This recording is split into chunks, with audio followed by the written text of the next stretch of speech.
Good morning. My name is Jason Coyle, Operations Section Chief for Southwest Area Team 1. And today is June 18th, and this is your morning operational update for the Calf Canyon Hermits Peak Fire North Zone. So we're holding at 341,314 acres. We did not get a NIROPS, a nighttime infrared flight last night due to the weather. And so that is the acreage that we got yesterday during the day, or actually the day before yesterday during the day, from a fixed-wing aircraft. We're 72% contained, and there's 2,442 people assigned to the incident. So this morning, during our operational update, our incident commander, Carl Schwope, he made the statement that when we start our day, we really don't know how it will end. And I'm going to tell myself for a minute here, give an example of a way that can manifest itself, and I think a lesson that I share with our operational personnel, and I think it's a good lesson for all of us as we go into this period of uncertainty with the weather and everything that we have in front of us. So my wife bought me a bunch of different coffee drinks to take with me on this fire and put them in my cooler, and so I thought that was really nice of her, for one thing. And then I had a couple of them during the day in previous days. And one of them, I like it and something I try to do is simplify instructions. So take something that's kind of complicated and say it as concisely as possible. I certainly don't always succeed at that. But on that bottle, it said, shake vigorously, open slowly, pour hard. I was like, well, that is some clear and concise instructions on how to do the other coffee. So I did that a couple times, spent a lot of time thinking about it. Remember, I even took a picture of the back of it. And I'm like, yeah, that's some clear instructions. And so this morning, I got another coffee drink. It was a coffee drink just like the other one. It was liquid. It was in the same size can. So there's a lot of similarities between that and the coffee drink that I had for the past few days. So I shook vigorously and opened slowly in my truck while I was on the middle of a Zoom meeting with all the other operational personnel. And what I failed to notice was the difference. The difference between this coffee drink and the ones that I had previously was, and if I would have looked at it closely, I would have known this, is it was coffee soda. So I sprayed coffee soda all over $5,000 worth of radios, my iPad, me, everything else. And so other than that not being a very smart move on my part, what it reminded me of, and what I share with the ops guys, is that experience and relevant experience are not the same thing. So, and similarities are far less important than differences. And the reason I bring that up is that when we're out there working today, on the operations side, we're all going to have a lot of similarities between previous fires, where the weather started to moderate at the beginning of the monsoons, and the next thing you know, fire behavior.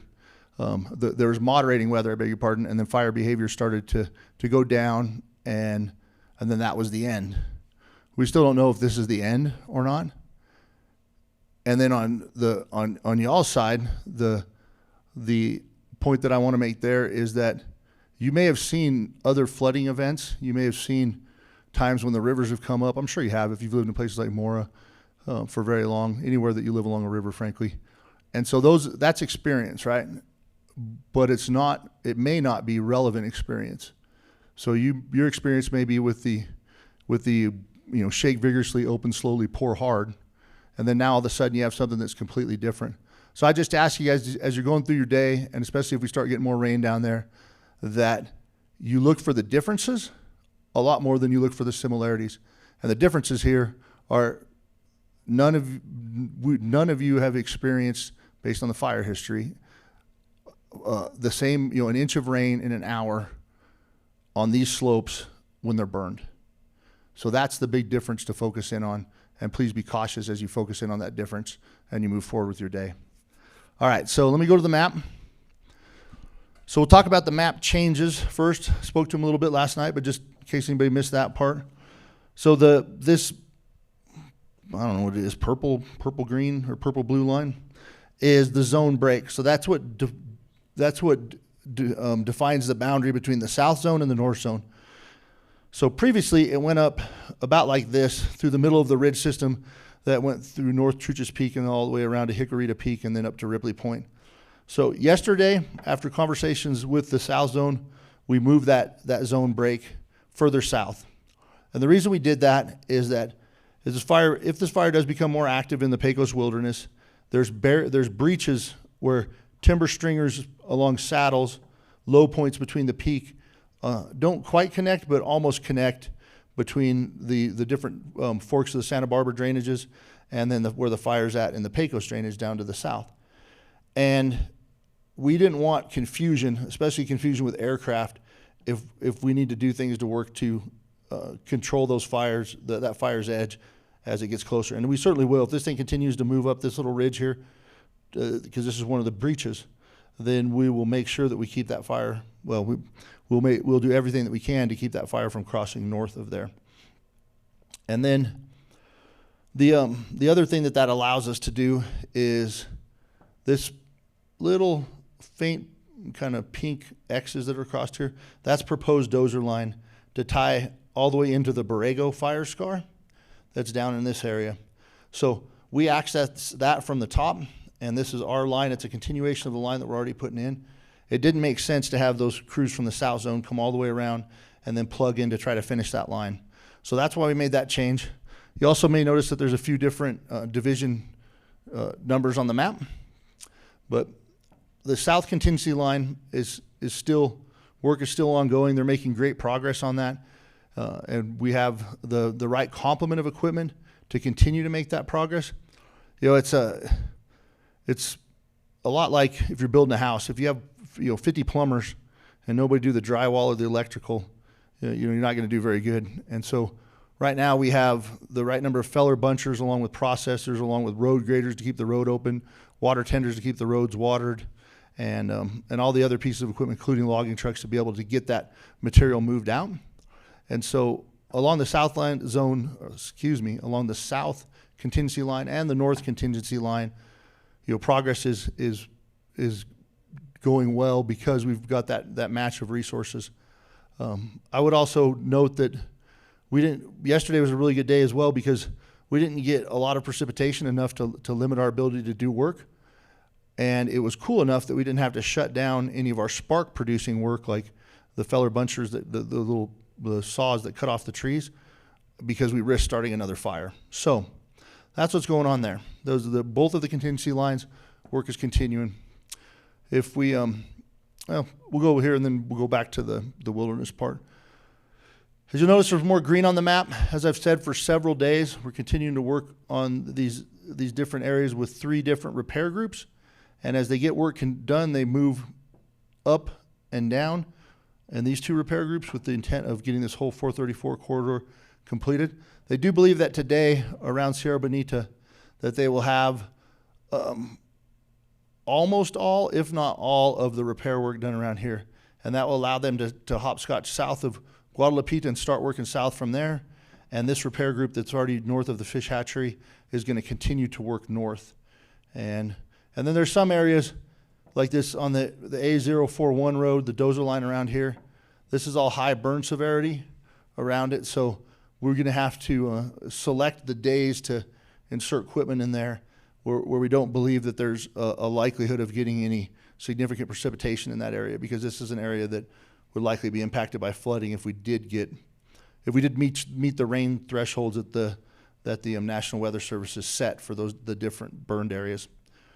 All right, so then the other repair group has been working up here in the Chacon area, and if you'll notice, there's a lot more green, and that green is slowly moving south. And we're continuing to do that, working down towards Holman. Back over here along the fire's edge, south of the 518 road, and this black on the map goes all the way to where the Serpent Lake Trail. So this, as a reminder, this is controlled fire line. This area in Serpent Lake is where we saw that reburn 2 days ago, 2 or 3 days ago, where the fire had initially burned through here when the ground was still very damp. Actually, there's snow along these edges. So the duff layer, the organic material, the needles that fall down, that sometimes is, around here it's usually inches thick. In some places in the Pacific Northwest, it's feet thick. But once that material dries out completely, it can burn. It can burn like the way Oh, the way peat, they burn peat in them, like in Ireland and in Scotland and stuff. So it's just compressed organic material, and it has been burning down through here. And what we don't want is it to continue to burn through there and get all the way down to where there's trees underneath it, basically. So we have 2 crews that are in there, and they're working that edge. They're making sure that none of that is moving, and if it does continue to move, then we'll use heavy helicopters to put out the areas that we need to put out. And that would be an area that would be really nice to get some rain, because that layer of organic material will, it'll take on water pretty easily, and then if we get enough rain on it, it will put it out. So, because there's no canopy over the top of it to prevent that water from going down in there in the areas that we're worried about. So the 2 other things we have going on is our Rapid Response Task Force, and they're going to continue to be staged actually right over here to assist with any road clearing work that needs to be done, or anything else secondary to flooding or debris that we can assist with, either gain access, help the public gain access, or help people get out of a certain area, or also if we get any of our personnel stuck in an area, they'll be able to come in there and assist with that. They have the properly trained people to do that, along with the equipment that's necessary to make it where we can extract them.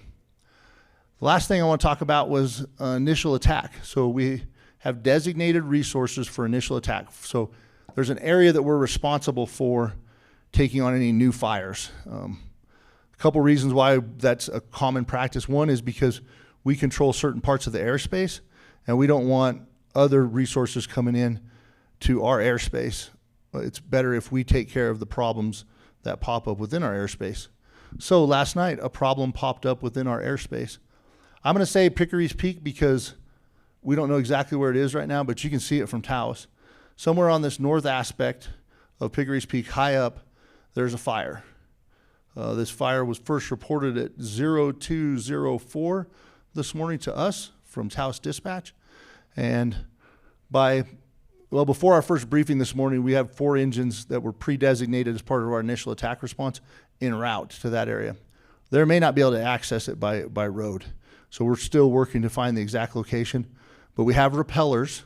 So helicopter parks over the top of the fire, hovers in the air, and then they can rappel down to the fire. We have those on our incident within our control, and we also have those heavy helicopters, those big Type 1 helicopters that their buckets carry 1,000 to 1,500 gallons. So once we identify where the fire is at, we'll make a plan to determine the best way to extinguish it, and then we'll get to work on that. So you'll see this from Taos.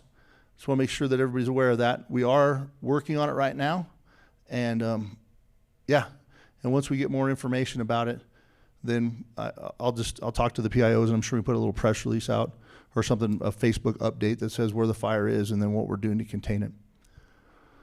Okay, I think I've covered everything that I needed to this morning, so I hope y'all have a good day, and that is the end of your operational update. Thank you.